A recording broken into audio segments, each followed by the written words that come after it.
What is Web3? What's its connection with crypto? Here's all you need to know. NFT collection, decentralized application, DeFi, Metaverse, and now Web3. These news and buzzwords have got the internet gone crazy. You also must be wondering that what this new crypto-related thing is. If you haven't heard about Web3, then you are not alone in this. Well, if you casually follow the cryptocurrency ecosystem, then you can understand this new jargon too. Web3 is the next-gen internet idea that believes that crypto isn't just for sending money, but could also be used to build a whole new web. Its basic idea is to take the internet and add blockchain technology to everything. However, Elon Musk and Jack Dorsey are skeptical about this idea, and Web3 advocates believe that today's online platforms are controlled and centralized by some large internet companies like Apple, Amazon, Facebook, and Alphabet. What is Web3? The World Wide Web, launched by Tim Berners-Lee in 1989, was the earliest interconnection of computer networks that allowed people to go online.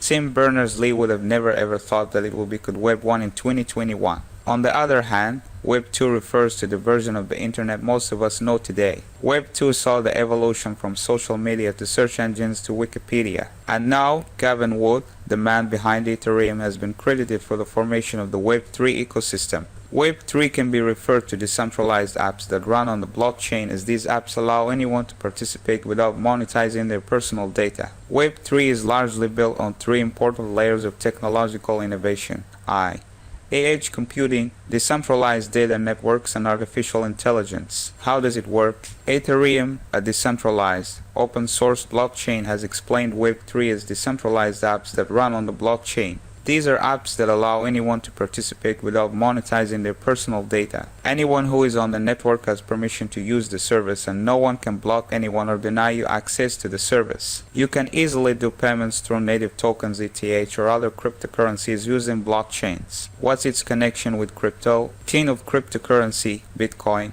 and other coins work on a public database called blockchain, which records each and every transaction. The process is completely decentralized, as a ledger is maintained not by one company, but by a vast network of computers all connected to the internet. But there is more you can do with a blockchain than just recording transactions of virtual coins. It can be used to make contracts and apps and control how software and apps work.